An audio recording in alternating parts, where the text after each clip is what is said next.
kerfluffle so far? Alright, try it out. Well, we have a show. I will give you some backstory on this. We actually tried to do this last year, and what ended up happening was, well, you need a storm halfway through. A storm halfway through and a tornado warning decided to cancel out our show. Even Mother Nature thought this show was that bad. Scoot over, baby. But this year we are bound and determined.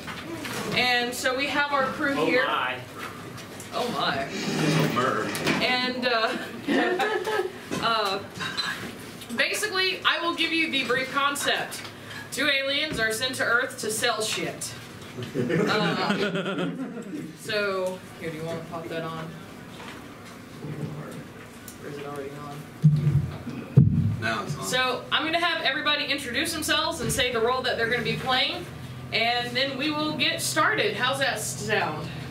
Alright, let's start with you down there. Alright, my name's Aziz. I'll actually be playing the part of Staffer. Hello. Oh yeah. Oh God. My name is Corsi. You pretty much know that.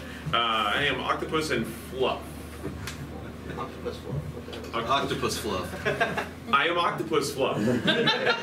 Oh God. As weird as that sounds. You're a fluffy octopus. I make a reminder too, Hello. if whatever you want recorded on this, you need to be speaking into a microphone.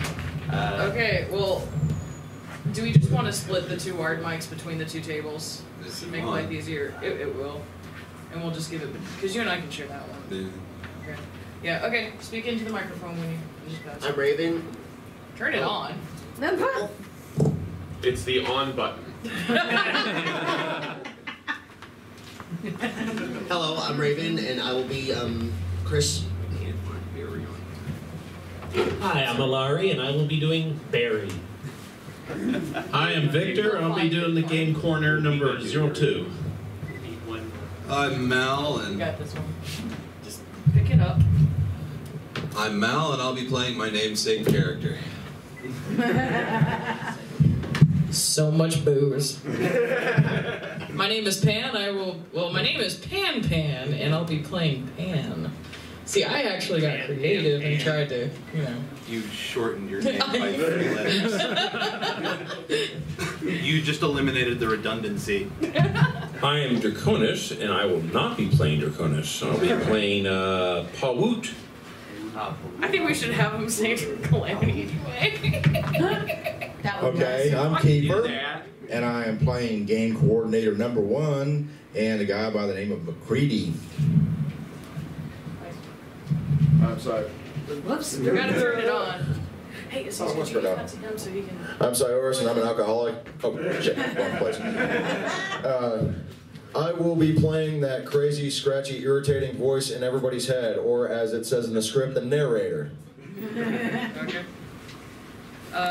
Well, you're...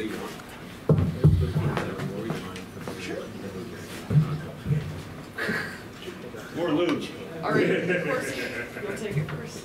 And whenever you're ready, Mr. Narrator, to take it away. Horsey is not the narrator. Yeah. No, I was talking to Mike. Yeah, but you said But Horsey. Horsey. My brain is fried, okay? I have been working hard. Don't poke his hand up. So, take it away. All right. We find ourselves at a rundown but well-maintained convention center with the general appearance of a retirement home. The whole planet is a maximum security retirement center for the universe's old and infirm, Eldaria, where the elderly do what they do best, torment the young employees and rare visitors of the planet. Today, there are multiple booths of knickknacks, holistic remedies, collectibles, and other oddities only old people would care about. Various representatives of multiple species, all in varying age ranges from old to decaying beyond dead. They are mingling and ogling the goods. At the end of one row of booth, we find our heroes. Are you sure we should be calling them heroes? Yes, yes. Who have illegally snuck onto the planet and into the flea market. I'm not calling them heroes, people. I just ain't doing that. It's just not who I am, okay? Okay. Keep going. Just do You know what? your job. You have to turn it on. I'll call them a pair. How about that? Anyways, the pair and their makeshift shelves, full of random knickknacks, several holographic catalogs of rare collectibles that ship per order. Pan shorts cash from sales and organizes paperwork. Mal is backing away items. An octogenarian octopus approaches the booth, eyeing it nervously. She clutches her purse and clears her throat. The show's about to close, Mom. But with that said, how can we help you? I heard you may be the purveyors of certain rare collectibles.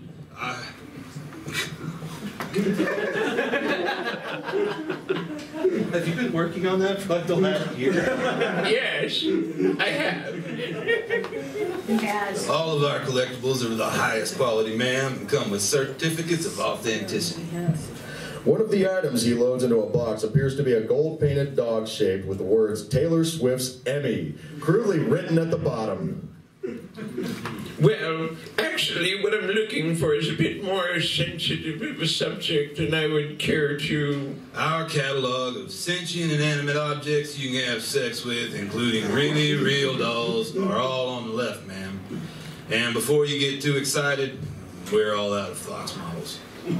Mal still hasn't looked up. Pan has, on the other hand, put her work down and is acting vaguely amused. The little old space lady's tentacles fall to her sides, her face stricken with morbid horror. What? No, no. Are you the ones with the illegal Thomas Rice figurine? Madam, I assume you know that those collectibles were outlawed in this sector after the wheelchair wars at Buffett Hill, and that the models we have are only for display and still outside of this sector, which we solely have the permits for. The elderly octopus recomposes herself to the point of rigidity, her nose upturned. I was informed that if I didn't live in this sector, I could complete the order here. I have it and have it shipped to my place of residence. As it just happened to be visiting a friend here today, and if you don't offer a deep region ordering response service, this was the most convenient and only option you presented me. Yes, ma'am. I sure apologize for my partner, but he ain't much of a drawers fella. The elderly octopus and Mal both cut Pan a look for disdain, each for a different reason. Mal produces one more holo catalog from a box and slides it across the table. The elderly octopus pilfers the catalog, pausing several times, making pleased noises. Yes, several of these will do nicely. My grandson is a collector, and the ones he doesn't have are becoming hard to find.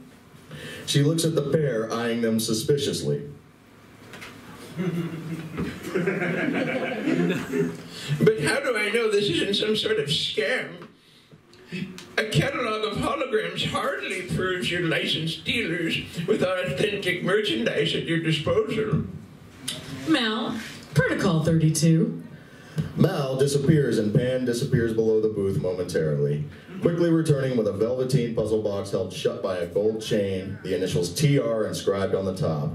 A crowd begins to form. Elderly across the room turn to migrate toward the piece as whispers of it spread like wildfire across the flea market. Pan removes the gold chain and the box begins to unfold. Mal meanders into the crowd, keeping the elderly at bay from the booth with a cattle prod, making multiple passes keeping the elderly at bay. Here's your proof, ma'am. A Thomas Rice original. Hopefully this will ease your concerns. The box unfolds, revealing a curled-up rainbow-winged fairy. A music box melody begins to play. The fairy stands, glowing a bit, dancing a circle around its box. It throws handfuls of glitter about which draw oohs and ahs from the crowd. It makes its way back to the center of the box as the song comes to a close, curling up. The sound of zapping becomes more frequent as Mal struggles to keep the elderly mass at bay. The elderly octopus stares at the figure in amazement, almost hypnotized. That has to be the gayest thing we have in stock, and we sell sex doll foxes. Excuse me, what was that? I said, these are the greatest things we have in stock, and we sell Rolex watches. Ah, yes, indeed. Well, these will do nicely. In fact, they're perfect. I've earmarked several for delivery in your catalog. Pan rechains the box and stores it back out of sight. Mal rejoins her, panting. His clothes are torn and he throws another small device on the counter, perturbed. Put your damn tentacle in the scanner. After taking her order, and money, Mal and Ban stand next to a luggage dolly waving goodbye to the elderly space octopus as she leaves, both talking through her teeth. How long do you think she gives up hope? 6 months if the kid's a total wiener. Longer if she has family to argue with that she hasn't been scammed. Ouch. The convention area has begun clearing out, the elderly bickering about what the center's dinner is going to be and the latest gossip. Oh well, she deserves it. It's just business. Thinking back to his previous brawl with the elderly, Mal looks over his tattered clothes and grimaces. She deserves it. So what's next? I'm thinking load up the ship and get lunch. Does anyone have eyes on Hera? Pan rubs her belly enthusiastically. Mal rolls his eyes. Work, I meant. We can bolster our fat kid status in a little while. I want to know what kind of slack-jawed backwater hole in the galaxy we're knocking off this time. Yeah, you're not gonna like this. After this place's atmosphere of formaldehyde, vitamins, and pee, it can't be that bad. Where is it? The planet with all the angry little metrosexual crab people? Pan hesitates, avoiding eye contact. What? It's not the hellhole where everyone had asses for heads and still talked out of their, you know. Yeah, that was indeed on the top of the shit list, but no, that's not where we're going this time. Since when are puns okay?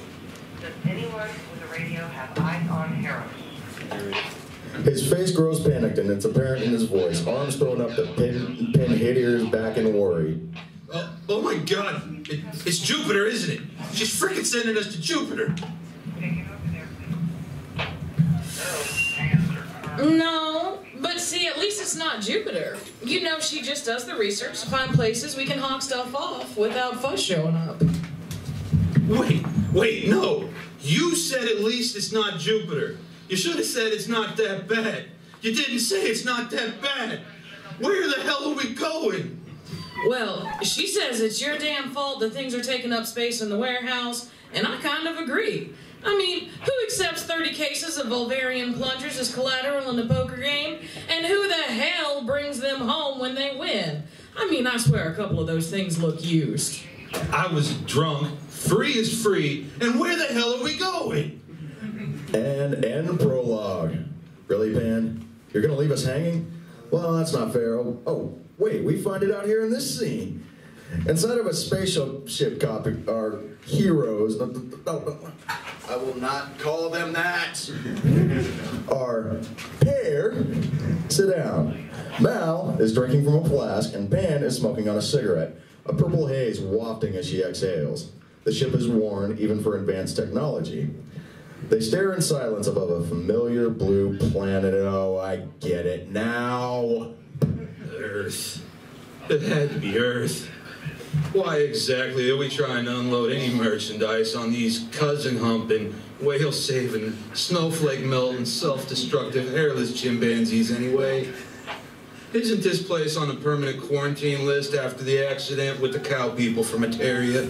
They were, but that was more than a century ago. Fuzz have since made contact with them. They've passed the probationary phase without eating any other major sentient life form, and they've integrated the knowledge of alien life in their society with minor turmoil. They're legal free game now. Well, as far as we're concerned. Oh, good. The hairless, weird pink chimps aren't going to eat me. The sound of beeping begins and the screen starts to flash. Ooh, here's Chris with the planet dossiers now. Pan leans forward and pushes a button. The screen stabilizes and a young blonde-haired woman appears on the screen. Her eyes are a fiery blue which match her personality. She's the team's handler, Chris. Hi, Pan. Hi, Chris. Jerk. Bitch. Mal and Chris blow each other a quick kiss, sharing a very disturbing grin. Oh, y'all two are so cute. Like piranha with rabbit ears. Can we get on to business, please? Why have you sent us to the universe's bus station bathroom? This is to punish me for the misunderstanding with the tree people, isn't it? It's not my fault they all look the same. I couldn't tell the difference between real trees and tree people. Now he's Facebook stalking me. No, this is about the 500 plungers taking up room in our warehouse and getting rid of them with some kind of profit in mind. Fine. And exactly how do we go about doing that? I have to admit, hon, even I'm wondering how you plan on pulling this one off. Furries. What the fuck are furries? Chris's face disappears and the screen floods with information. Random artwork and various images of people in costumes. In short, furries are a social subgroup of the dominant species of the planet. Their defining common factor is their love for anthropomorphic art. They even go as far as to spend lots of money making fursuits to dress up like they own personalized characters, or fursonas. They gather at conventions around their planet and gather to display their suits and other works. And this is where we come in.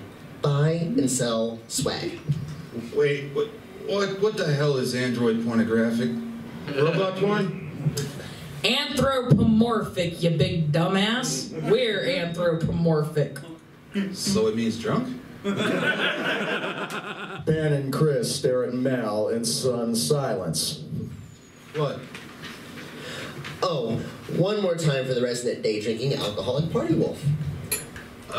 Technically we're in space, so there is no night or day drinking. It's just drinking. You've been awake 45 minutes. Moving on.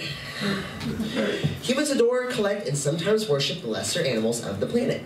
They often depict these animals in various forms of art with human traits and qualities, or anthropomorphized. The point is, you're going to be doing a test run at one of their conventions. If you can sell this load of garbage, these people may potentially be worth future investigation. So, what you're getting at is the way we look is going to help us integrate faster? Quicker we bond, quicker we unload product? But I don't understand. Why would these furries still want to buy alien plungers? This is going to be good. This is where research pays off. And also where things get weird. Oh yeah, we just got weird pink hairless monkeys dressing up in fursuits to look like normal animals. But it's okay, they won't eat us. And now it gets weird. That's it, I'm taking the escape pod. Goodbye. Mal gets up and starts to leave, heading towards the back of the ship. They love to party. Mal keeps walking. There's a native population of felines. You missed a line. Go up. Oh, they consume toxic amounts of alcohol on a regular basis. Mal's ears perk. His steps slow down. There's a native population of felines. And Mal stops walking. Cats? All sizes, some as big as you. Even some of the furries dress up like big old giant cats. Mal twitches a few times, then turns and returns to his seat. I'm gonna hear this thing out, but it's not because of the cats. Yeah, in space don't suck. Go on, dear. As I said, this is where it gets weird. The furries, as I said, love swag, and some of their most prized possessions are porn and, well, sex toys. I told you this was going to be good. But what does that have to do? Oh, wow. Actually, the reference they typically use is "oh, mer." But yeah, their favorite sex toys are shaped like their favorite animals' genitals, which happens to be a near perfect match for the bundles of the Vulvarian plungers your dumbass brought home. And the suction cup itself amazingly serves a purpose. A sad and lonely purpose. Wait, what animal junk do these things even slightly resemble? Mal looks down and realization spreads across his face. Oh yeah. I kept wondering why they looked oddly familiar, and why I wanted to name them all. Locations and details are in the file I sent you. Okay, folks, we have a plan. Or a disaster. Great. Now all we need is a deck of cards. Let's get to work. I bet he's only going because of the cats. Aren't you supposed to just move the story along? I can offer commentary on occasion. Did we ask? Who are you talking to? No, buddy. Well, let's get to the next scene. On Earth, in a small city, there is a hotel. That hotel is not only hosting the targeted convention, but also our pair. They are pleased with themselves, having successfully arrived with little notice and quickly setting up. Upon completion, Pan and Mal stare at their booth. It is vibrantly decorated with a sign that says Black Holes Beasts. There's a logo of a black hole with tentacles coming out which move back and forth lazily. Pan is smiling, pleased with herself, while Mal stares at it, his head shaking. Could you have been any more obvious? Well, I could have said we sell butt plungers. Besides, it's not that bad. Nobody here knows what a black hole beast is. Okay, but... As Mal is about to continue with his complaints, he feels a tug on his shirt. He turns around to find a woman with pink hair and a matching dress. A tail is attached to the dress. She stares at Mal with starry eyes. There's a lanyard around her neck and a badge that reads, Fluff Arts. Oh, good Lord, what the Christ, I thought I smelled cabbage. Hi there! I heard we had some new vendors this year. I thought I would stop by and say hello. I'm glad I did too. Your suits are amazing. What? You broke Pan-Pan. Do you have animal? You broke Pan-Pan.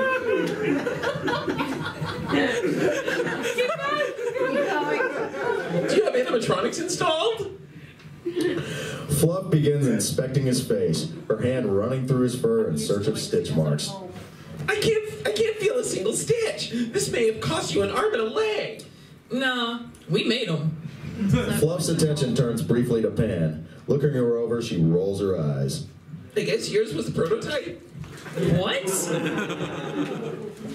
Anyway, I just wanted to extend a greeting and let you know if there's anything you need, or if you want someone to show you around, or introduce you to important folk, I'm more than happy to be that someone for you. Thanks. I'll keep that in mind. We'll hang out later.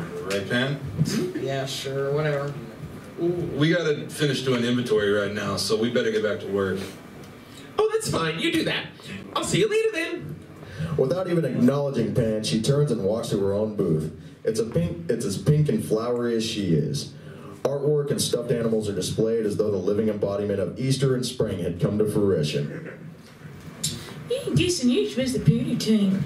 Who the fuck she thinks she is, octopus sounding winch? Do I hear a twinge of jealousy? Oh, totally. How could you tell?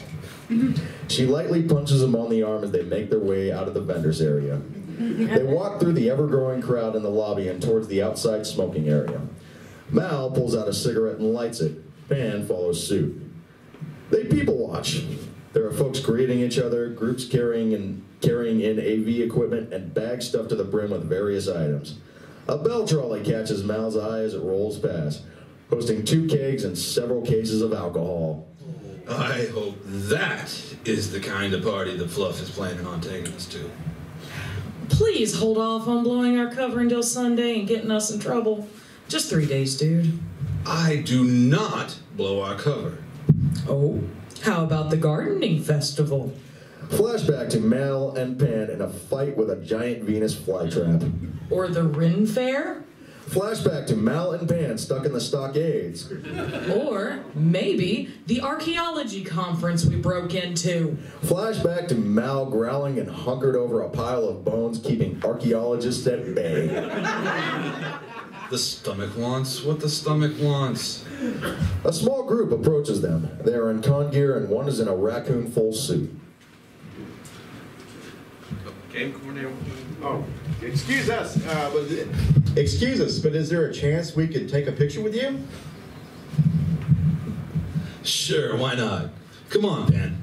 Somehow I've become the mic stand. There's a few moments of rearranging and setting up for a pose, then a flash as the picture is taken. The group thank Pan and Mal, shaking their hand. The raccoon approaches them last. Mal pats the raccoon-suited person. Your suit reminds me of a friend from back home. It's a good suit. The raccoon suitor lets out a delighted chirrup, bouncing happily. She hugs Mal and Pan before running off to rejoin her group. Oh, well, that was adorable enough to give me diabetes. Now let's get back inside in our room so we can relax a bit before anyone else stops us. Mal nods and they turn to leave, only to find more people with cameras staring at them hopefully. They wade their way through, stopping for photos as they attempt to get to their room. Finally, on their floor, Pan scrambles for the room key. The light on the door turns green and is slammed open as Pan stomps into the room and unceremoniously falls face first onto the bed. Mal saunters in behind her and kicks the door closed behind him. He looks at the small hole the doorknob left in the wall. There's a hole in the wall. Meh. Are you going to be like this every time we talk to someone who wants to take our photo or do anything with us besides buy stuff? Meh. Look, just coming out to sell is going to look suspicious. Plus, this is the first place where we've been able to walk around in plain clothes and not only have to check over our shoulders, but we have people who adore us here. Me. Fine then, but don't get mad at me. All work and no play makes Pan Pan a pain in the ass. A pillow hits Mal in the face. Meh. Whatever, I'm taking a nap. We can deal with the inventory in the morning. Don't be afraid to go out and socialize or something while I'm asleep, unless you're afraid of, well, catching something. He takes the pillow that is thrown at him and puts it behind his head. He adjusts and closes his eyes and drifts off to sleep quickly. Pan sighs and gets up. She picks up her tablet and makes her way to the balcony. Outside from her view, she can see down into the pool and watches. There are people playing in the water, some with giant inflatable toys and others sharing drinks. Pan watches a moment in curiosity, then hears her tablet start to beep and make noises. She sees the name Chris on the screen. She flicks to answer. Took you guys long enough. I've been trying to call you for the last 2 hours. Yeah, Mel wanted to hobnob with the natives, so I had to spend time dragging him out of the public spaces and back up to the room. A look of mild concern crosses Chris's face. Oh, yours. No, that's you. That's you. No, trust me, it's not that bad. It's just people keep stopping us for photos or hugs and keep asking us about our suits and how they were made and what equipment we use in order to get the facial expressions done, or asking us if they're mersuits, whatever the hell that is. Well, that's good to see that you two are getting along well down there. If this weekend goes off well, there may be a few things you can unload while you're there. Let's just focus on getting through this weekend, shall we? I really don't want to think of having to extend my stay for any reason right now. Fine. Then let's move on. Anything get handled all right as far as getting in and set up? Oh yeah, I had to talk with the con chair, and he knows we're not from around here. Oh? Yeah, apparently it's not uncommon to have non-earthlings hiding in plain sight and passing it off as cosplay. Cosplay? Yeah, saying you're wearing a costume. Same thing, right? Nope. What's the difference? Commitment levels. Gotcha.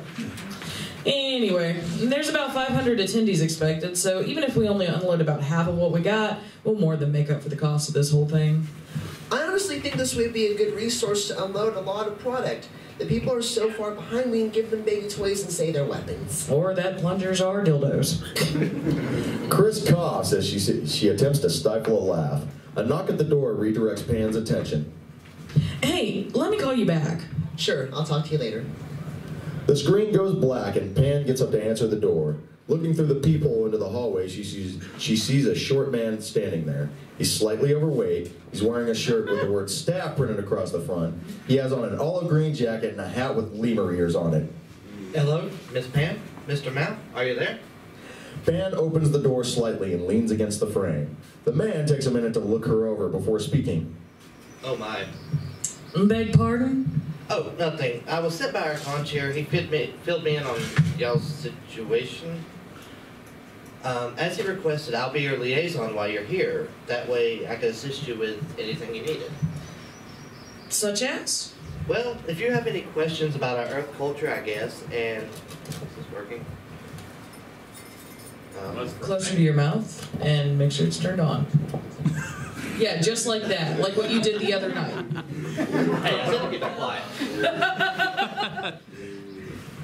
Well, if you have any questions about our Earth culture, I guess, and to help you guys get the feel of things, you know. Well, that was very kind of him. We accept your offer. What's your name? Staffer, see? It's right there on his name. Mal comes up behind Pan as he speaks, passing her into the hallway. The man looks at his shirt and then at Mal. He starts to stammer a response when Mal gives him a friendly slap on the back. Why don't you give us the grand tour? Well, actually, there's a meet and greet for the staff and vendors and a few other people if you'd like to go. Is there booze? Yes. Then lead the way. Pan closes the door and follows behind them. Wow, you would think they would at least get to know the poor guy's name. We do. It's Staffer. Who is he talking to? Beats me. In the dealer's den, there is music playing, and people in and out of fursuit. There are a couple of other non-human creatures milling about, but it is otherwise mostly human. People swap gifts from their stands in a meet and greet fashion. Staffer, Mal, and Pan are in front of the Black Hole Beast booth. Staffer is nervously wringing his hands. Mal is belly up to their sales booth drinking several upside-down cups to indicate he's already 3 shoots to the wind. Pan stands with a drink in her hand, disconnected from the entire situation. Oh, honey, this is how I warm up to the real meet and greet later. It's good you've warned the villagers of my presence, but there will be no safety in numbers.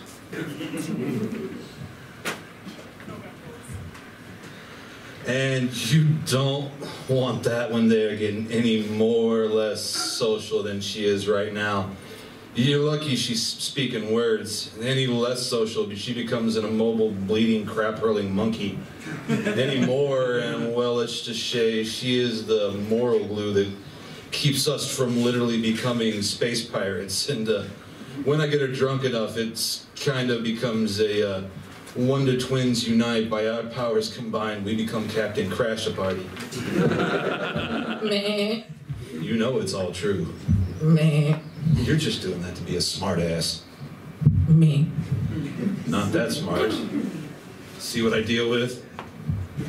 Yes, between you and me, I'm not all that social of a guy. I'd much rather be hiding in my room playing on my Nintendo SUX and bragging about it here on Twinface. But the faster we get this over with, the faster you can go back to doing whatever it is you do, and I'll get back to whatever it is I do.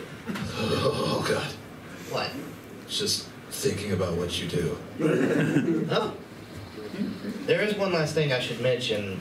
Since you were late to Reg and set up, you probably weren't informed that it's kind of a traditional for everyone here at the party to exchange gifts, forces of some kind, or social interaction out of everybody.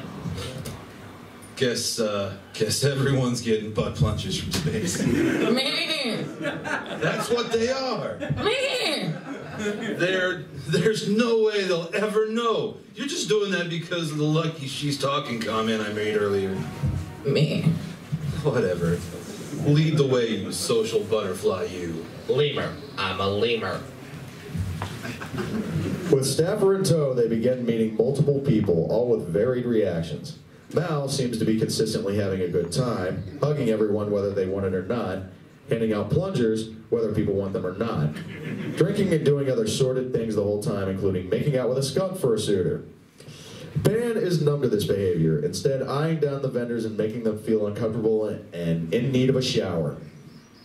Staffer's overall demeanor degrades from embarrassed to outright horrified as the evening progresses.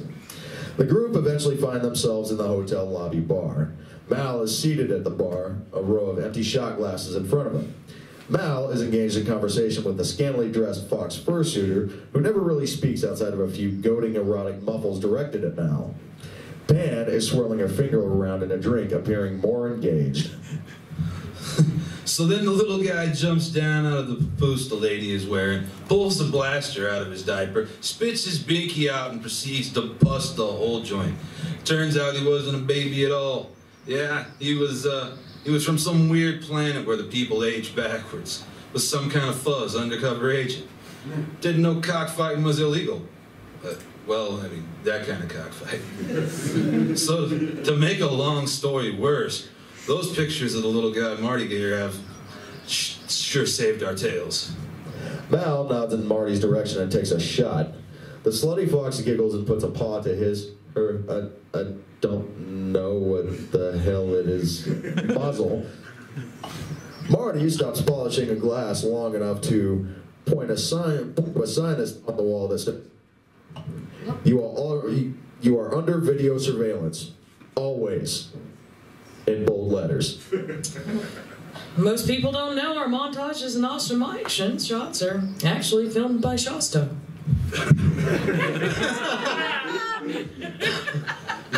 Yeah, he does some moonlight work for me from time to time. Speaking of, I don't know what you got going on under there, and I honestly don't care. You ought to come to the party with a real wolf later. The slutty fox flits its tail back and forth, making giggling noises and covering its muzzle with both paws. Mal produces one last plunger and a marker, scribbling on the bottom of the plunger. This is the last one I have to give away, and there on the bottom is my room number. Knock hard because we party hard. And because he's an alcoholic and frequently drinks to blackout levels. Hey, yeah, there's that too. The slutty fox makes its exit, still giggling, fluffing Mal in the face with its tail.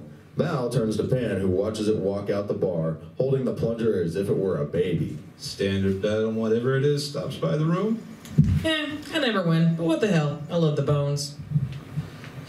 You had your chance to slander me more, if you really wanted to win. But highlighting my alcoholism here seems like walking into an AA meeting and laughing at Gary Busey for being a drunk, crazy asshole who just soiled himself. You might be right, but you're not reading the room. Touche. But who's to say I don't want to help Shasta? Come on now. He's back in there looking at you, just staring at you. Fair enough. Those videos are good for rainy day cash, and Mal quits speaking mid-sentence, cut off by near visible fumes drifting in, and both he and Pan respond similarly. Their ears and tails droop, noses wrinkle, even Pan's horns have drooped down. Following the smell is Stan, a man who looks like he was never introduced to soap. He begins rambling in a low and incomprehensible mumble directed at the pair.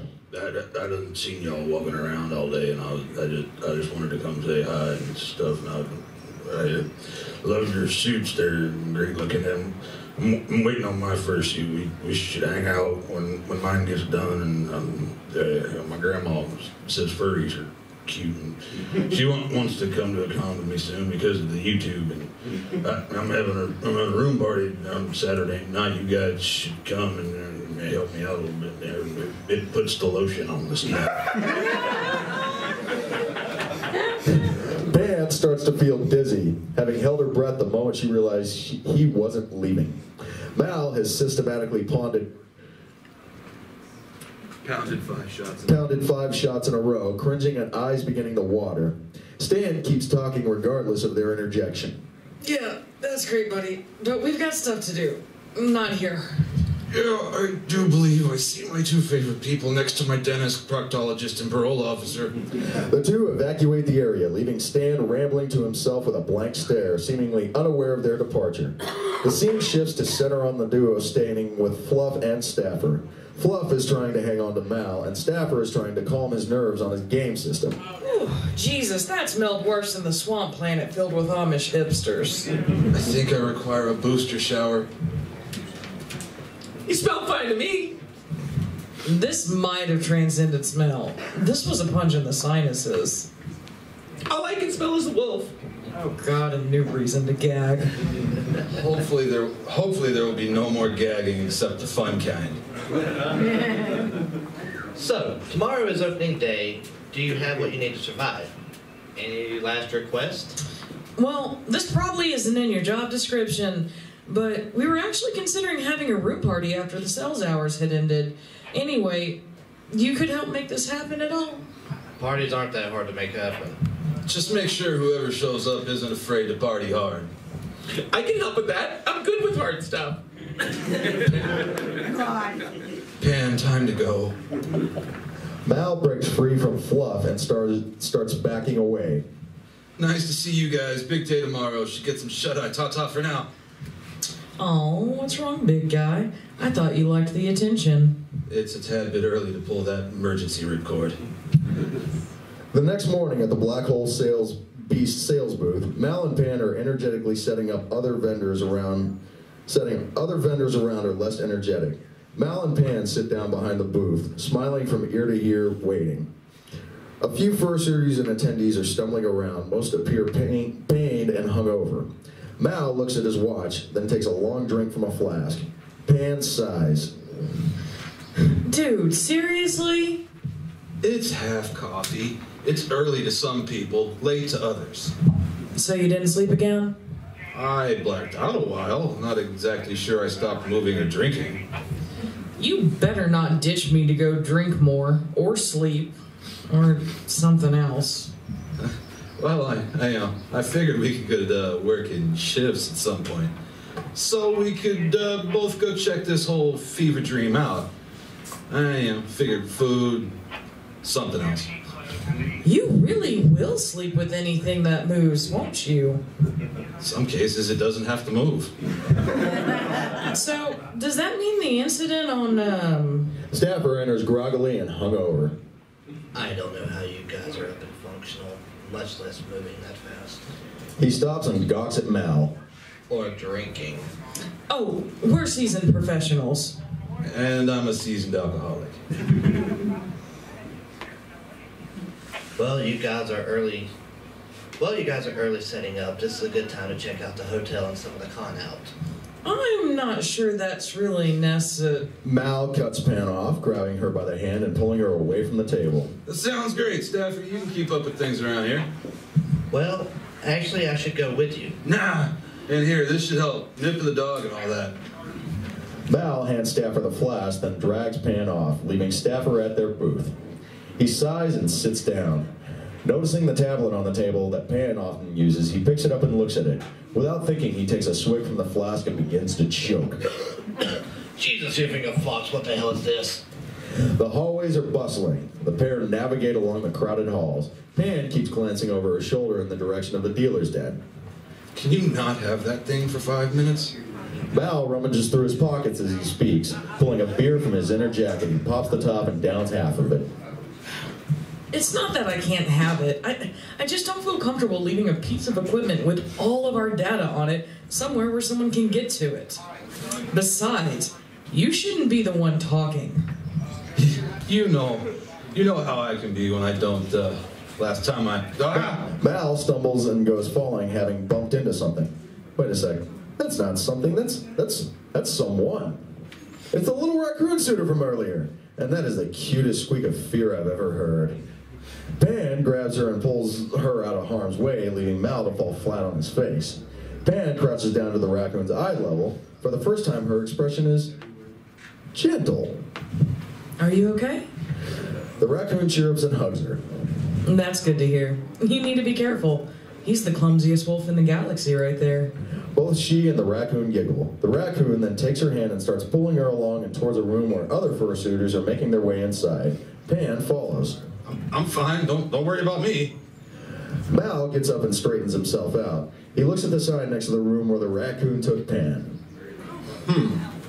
Fursuit games. This should be interesting.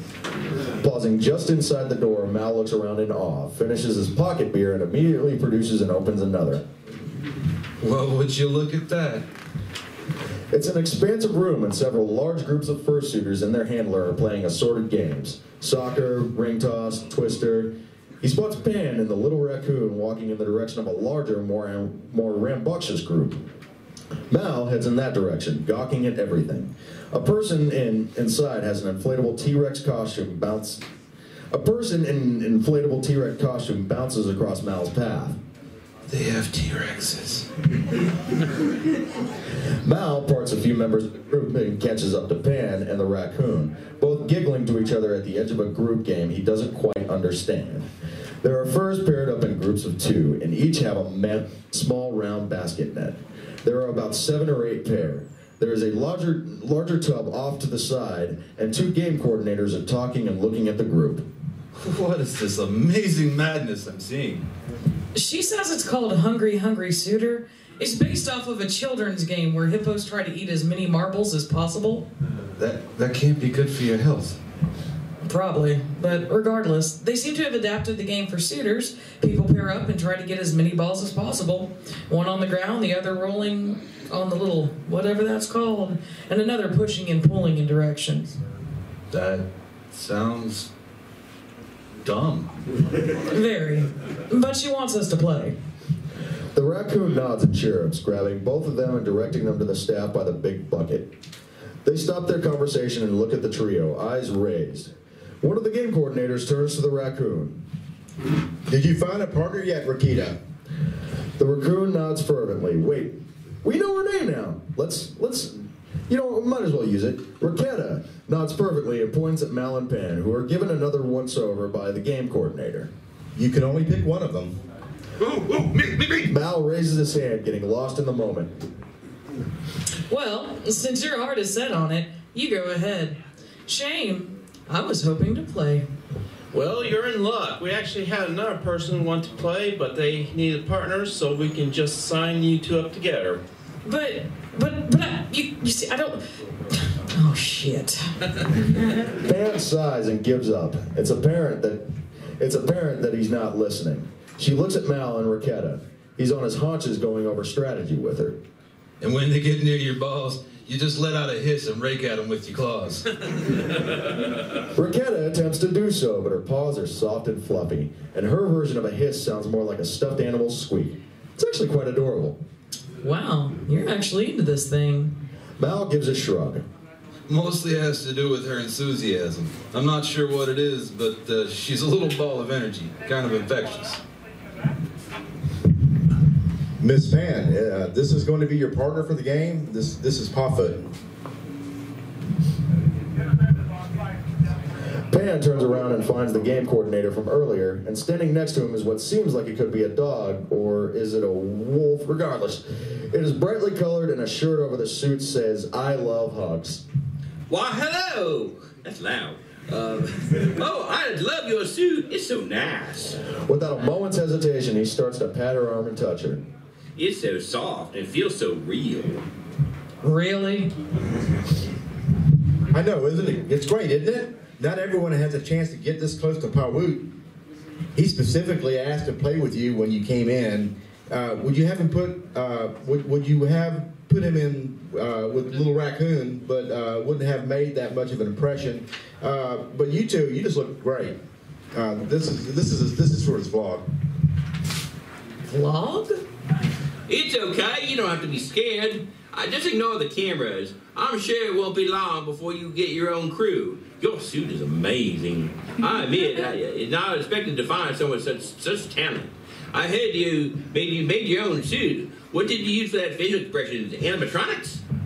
Yeah, that. But why didn't you play with the raccoon? You kidding me, right? She looks like a big stuffed animal. I couldn't be seen with that. It'd be bad for my image. So is letting your cameras record this conversation, I would imagine. Yeah. Oh, them? Don't worry. As long as I keep making us look good, they have a job. They know this, and so no matter what they film, they can always put out their best work. Pan looks as though she is about to say something, but there's a click of a microphone, and the voice of the game coordinator comes over the radio. All right, everyone. Are you ready for the fun game of Hungry Hungry Suitor? When the teams get together and decide who will be collecting the balls and who will be pushing. The rules were explained earlier, but for those just coming in, we will judge the winner by the team that can collect the most balls in their baskets in 60 seconds. The winning team will receive a special prize. The various teams pair up. Raketa lays down on the board and Mal grabs her legs. Pan looks at Pawood, who motions for her to lay down. She sighs and follows instructions. There is a countdown and a ring. The balls are let loose, spreading across the floor. There is chaos as all the furs are wheeling around and trying to catch as many balls as possible. We see a couple players who are doing well, but Mal sees them and knocks them over. Raketa then steals what balls they had. Pan is grabbing ball after ball, letting out bleats that are a little scary and keep the other players at bay. One pair of players squabble over a ball and Raketa slips in between them and grabs it, putting it under her basket. There is a moment where Raketa and Pan are both reaching for the same ball, but Pan lets her have it. The game coordinators are giving commentary as they watch. This is probably the most intense game I've ever seen. Indeed, I'm not sure who's that fursuit is with Pahoo, but she is definitely in the zone. Agreed. Oh, look. Seems like Green Apple is getting his ball stolen by that little raccoon. Is that maneuver even allowed? Well, technically, it's not just against the rules, but we may have to make some changes after this year. Well, it seems like things are really getting down to the wire. There are only a handful of balls left on the field. And we're down to the wire. 10 seconds. 5 seconds. And contestants, drop your balls. Well, it seems like we have had a very competitive round. There's not one ball left on the field. Now, Gordon is going to check on the numbers, and when he returns, we will have the winners. The assistant game coordinator walks through each pair counting balls collected. Upon his return, he has a perplexed look on his face and whispers something in the first game coordinator's ear, who looks at him in disbelief. They give each other confused looks, and then shrug, and the game coordinator turns on the mic. Okay, folks, due to a crazy turn of events, we only have one winner, no second place or runner-up, as what would have been a second place team of Pawoot and Pan Pan apparently ate all the balls in their possession. Guess that's why you shouldn't have a goat on your team. Pawoot is playing it off well, laughing and waving, pointing in Pan's direction, struggling in a what you gonna do fashion. Pan is sitting in a chair, sweating, bloated. She burps and lets out a half-hearted wave to everyone. Which leaves us to our first place team of Mal and Rakita with a count of 17 balls, which means we lost about 43 balls. That being said, our winners each get two $50 gift cards from our host hotel, since no one else won.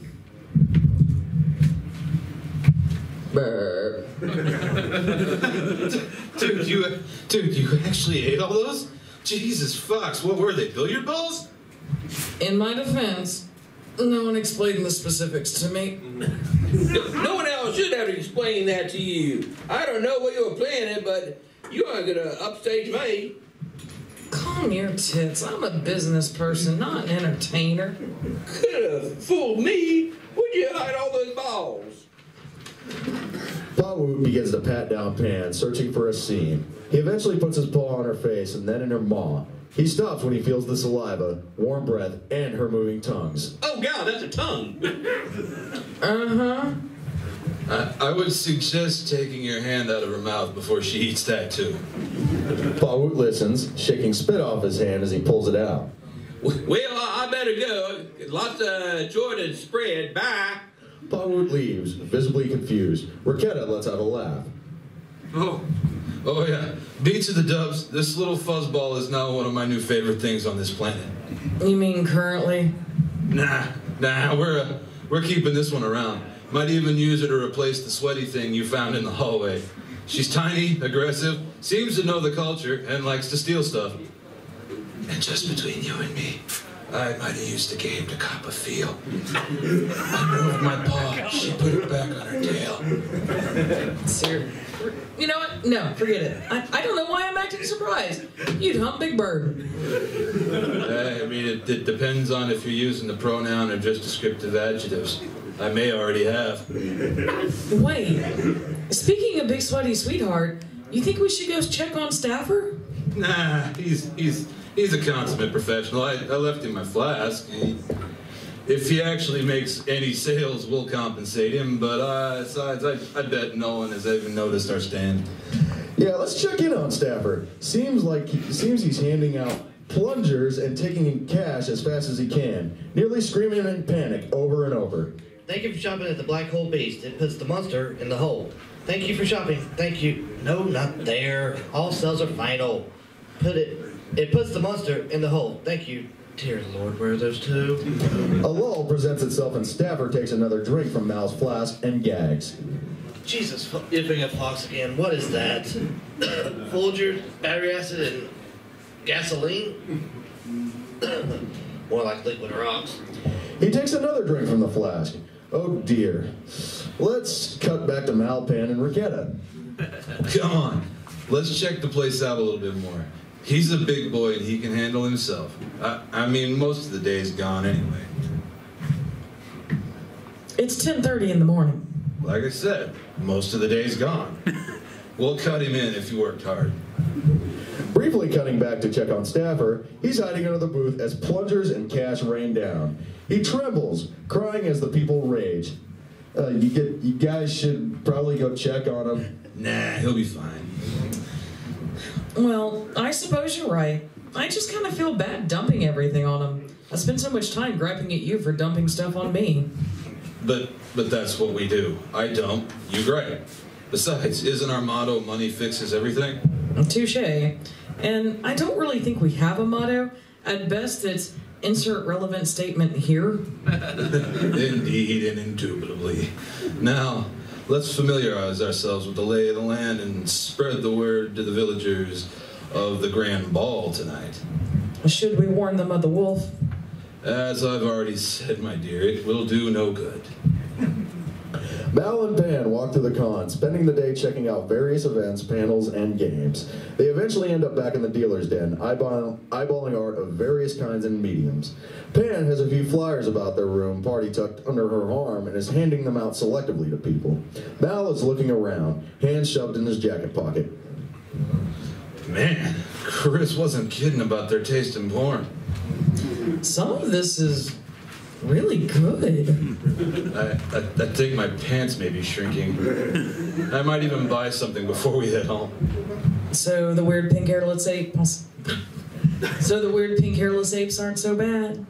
I'll admit, I'm slowly getting used to this. Hell, I might even let one of the pink weirdos eat just a little. You are a depraved, antiquated, cave-dwelling monster.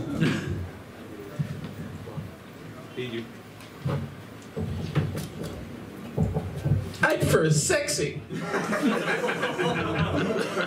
Someone get rid of her. Nope. You can't nope me. I prefer sentient, scientific, social experiment gone delightfully awry.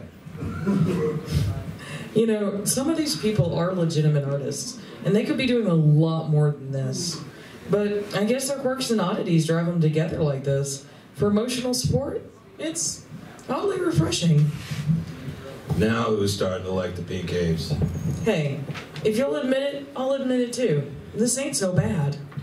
Music wafts into the room. The pair follow the sound, reaching the end of the artist alley and crossing through a set of doors. There, they find the dance floor with several furs dancing as a DJ spins in suit. Well, they dance too. Well, some of them dance, some of them flail. Some of them flail and some of them have epileptic fits. Someone should check and make sure that guy's all right and the strobe lights didn't get him. Well, things should be closing up at the dealer's den. Should we go collect Staffer and get ready for the party? Staffer is slumped in front of the booth, panning. He has war paint on his face, and a plunger hangs from his forehead by the suction cup. Fires are smoldering, and a few bodies are scattered about, groaning. He knocks back the rest of the flask that Mal had given him. Man, that's refreshing. That poor bastard. Pre-drinking. What? What? It's like pre-game warm-up. I don't want to pull something. Let's go, you big lug. Elsewhere, in another hotel room, Slutty Fox is the occupant. She's got the plunger out that Mal gave to her. She's looking at the room number, tracing it with her finger. Mal has written "Think of me later," long, hard, and often, along with his room number. It takes the plunger and a bottle of blue from a dresser top and disappears into a doorway. Moments of silence are broken first by muffled grunting and wet, sloppy sounds. The confused, muffled noises which progresses into gagging, muffled screaming, ripping noises, wet splattering sounds, and finally a terrifying roar. What steps back out of the doorway still wears a fox's head, tail, paws, and shreds of a garment, but otherwise is an amorphous ball of flesh, spikes, tentacles, and teeth. It tears the room door off the hinges, exposing a feline fursuiter in a hall. They are shocked, but they're somehow not scared. Wow, that's a crazy suit. I'm a cat.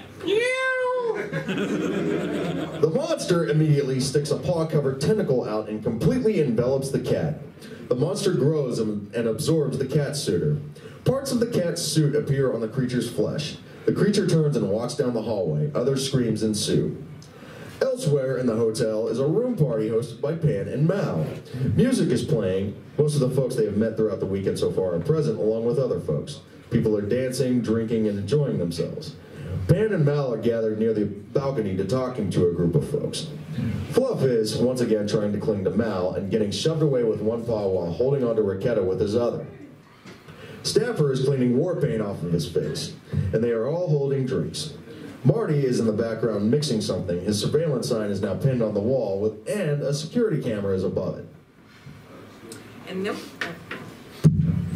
And then we step out of his stupid little box, and the son of a bitch has dropped us off on a completely different planet with a few months before they even invented interplanetary travel. Yeah, so we spent about 2 months helping them correct everything they got wrong on their design in exchange for a ride back to our ship. You know, if you just wouldn't have said, it's not that big, it hurt the guy's ego, that wouldn't have happened. The whole fiasco is on you. 1 out of 100, my dear. 1 out of 100. Wow, you guys are being some crazy shenanigans. I'll be perfectly, 2 pages crap. Honest, I'll be perfectly honest. I'm glad y'all are real-bodied and not fursuit. I honestly got a little jealous there when I first met you guys.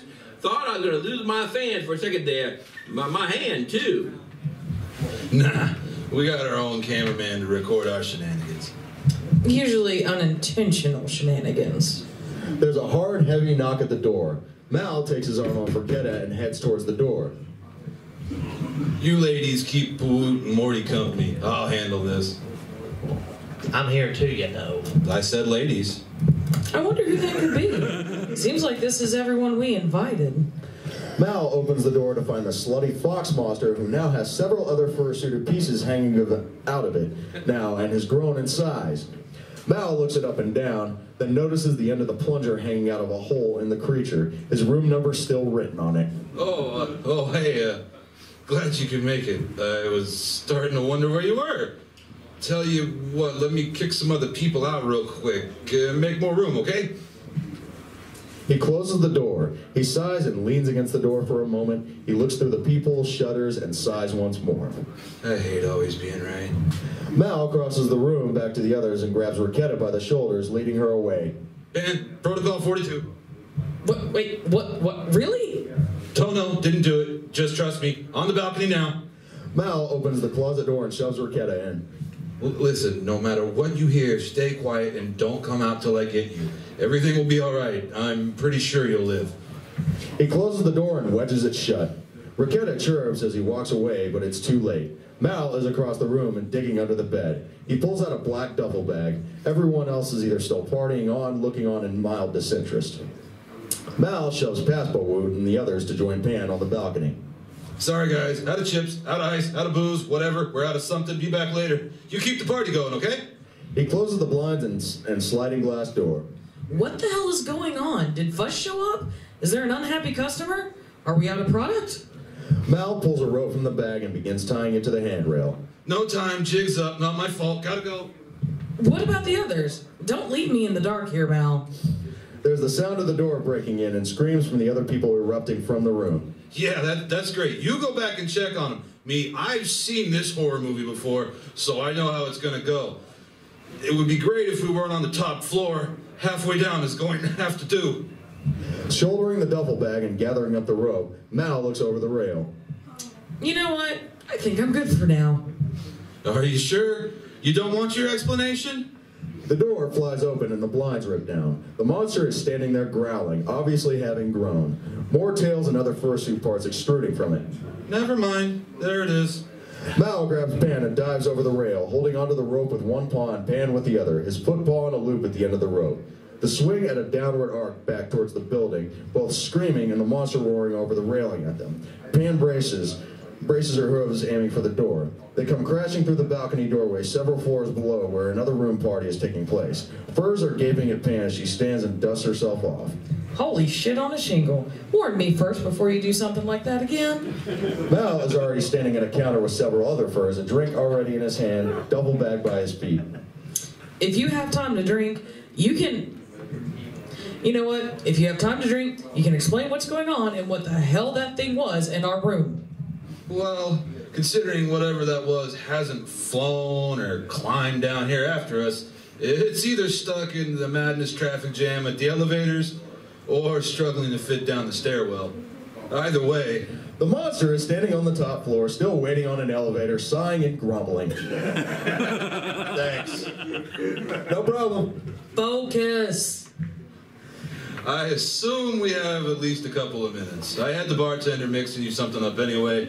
Then we can go ahead and maybe just mosey on out of here before anyone does the math on the fact that some kind of horrible monster is tearing apart a convention where a couple of ding-dongs from space were selling counterfeit dog cocks. Sounds like something Fuzz would show up for. Yeah, that's probably a good plan and all, but that doesn't explain how a terrible monster is tearing apart the convention. And are we really just gonna abandon all these people? Let me work backwards here. First off, yes. Second, Mal gets cut off by the bartender of the room party, who steps up to the table and puts Pan's drink down. The bartender looks like Kurt Russell from The Thing, circa 1982. Floppy hat, flamethrower and all. He immediately begins to speak. Actually, if I may, I do believe I can shed some light on the situation. Kurt Russell? What are you doing here? Oh, I love these events. Wouldn't miss one for the world.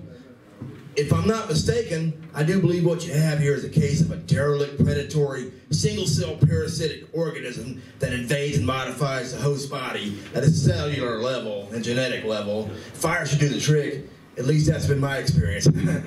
Here, take mine. I'm not using it tonight. Kurt Russell slips his flamethrower off his back and slides it across the counter to the pair. Mal shakes off the shock, pounds a shot, and then he digs down into his bag, pulling a big silver gun with a naked wolf female of his species on the side. Nah, Pan can have that. I've got my own. If it doesn't like fire, it probably won't like concentrated blast of high-energy plasma.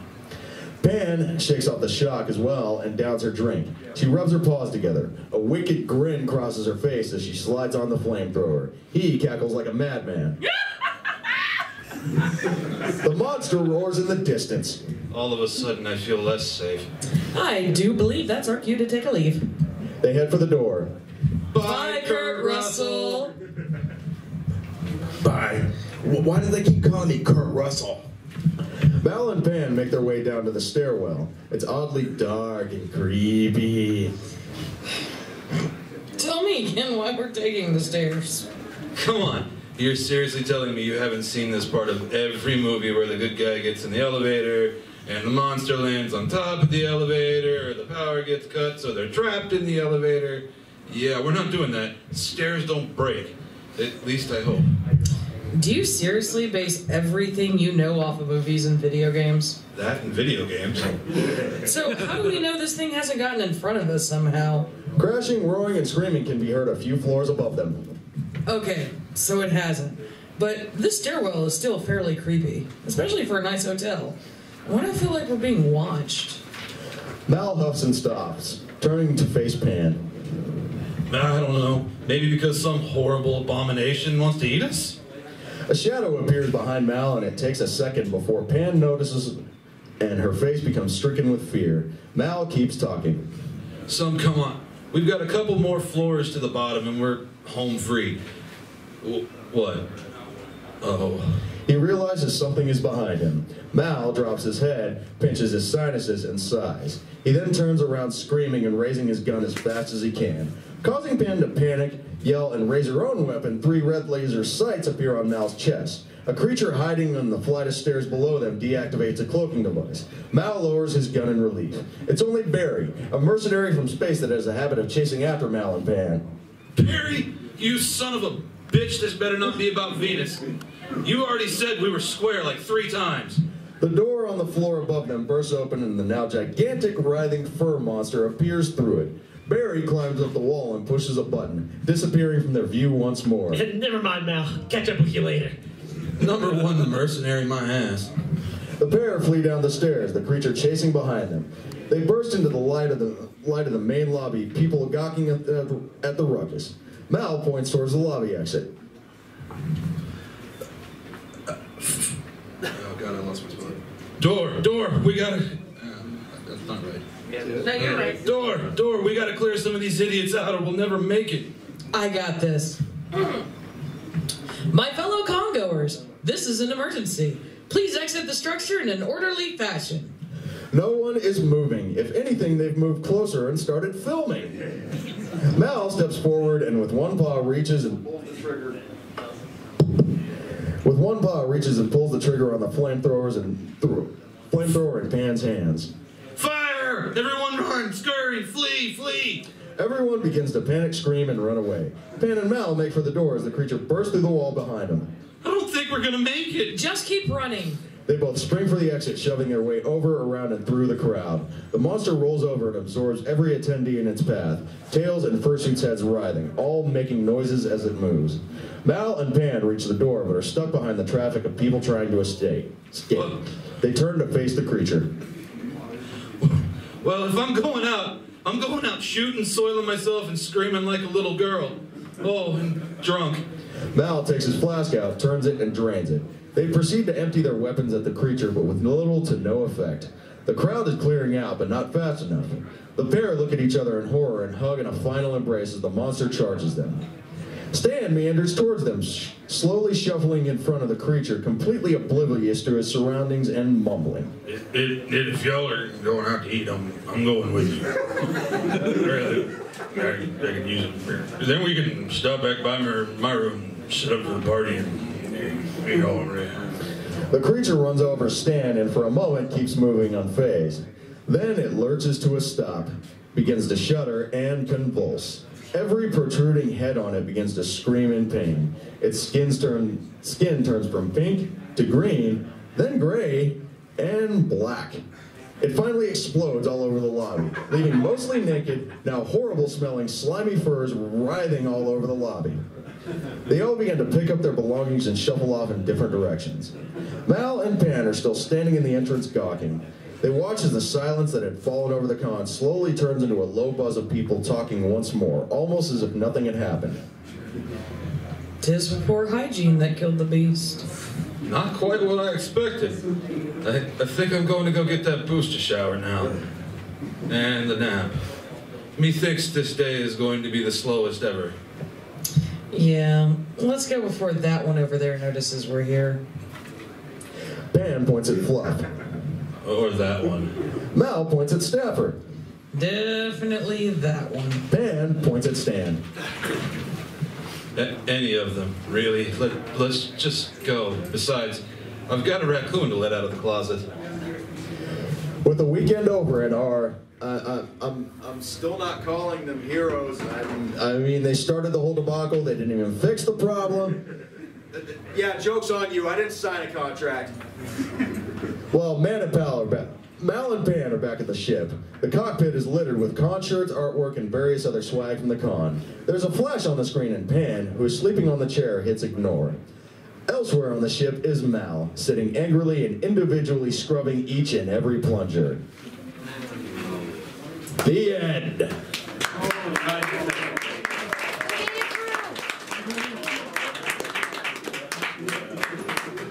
The clapping made Sabina raise her head. So, I hope you guys enjoyed this. I enjoyed it wonderfully. Horsey, I swear to God, if you keep that up, I will put you in the physical show. Like the rest Yeah. of the con. Borrow my flamethrower. I would love to. So we actually have a real graphic audio version of this because we've been working on this for 2 years now. Better part of a year and a half. Yeah, year and a half. A physical copy will be in the charity auction, that you can pick up, or you can come bug us, and we have CDs for like $5 a pop. Or if you're lazy, you can actually go on SoundCloud and look up Pros of Cons online, and the whole first episode is there. How in the world did this happen? I don't know. Because that mic's all the way over. They got excited. She is magic. What did she do? Somehow, a completely untangled cord is now wrapped up in the wires. Step one, eyelash, and one of the wires is your mic. No, I understand how to get it off, but how in the heck did you mean the microphone? What did you do? You run afoul of my arch nemesis. She's a Houdini. Honey, she's a Houdini dog. Literally, I sat like Oh, look, this. I have an open mic. Oh, turn it, hold it. Anyway, thank you guys so much for coming out. Caught up in the mics. We're actually going, Pros of Cons will actually be throwing a party tonight. Yes. I'm sure most of you have heard about it. We have the delightful Corsi helping, and there should be some snacks and stuff, and there's going to be booze, and a tip jar out for safaris, and booze. Also booze. If you haven't noticed, there's a running theme among my crew, and you can ask us questions, whatever, hang out, just chill, just come have a good time. 1 tequila, 2 tequila, 3 tequila floor. We're not having that incident repeat again, Corsi. Oh, so no vodka. Gotcha. Yeah, no vodka. No, we took care of that the other day with Drunkards and Dragons. No, Corsi, we're not having it repeat again, Corsi. It's definitely not water. I like definitely not water. Definitely not water is great. Definitely not water. Definitely not a drinking competition. Anyway, thank you guys so much for coming out. There is so much left to do, so get the heck out of here.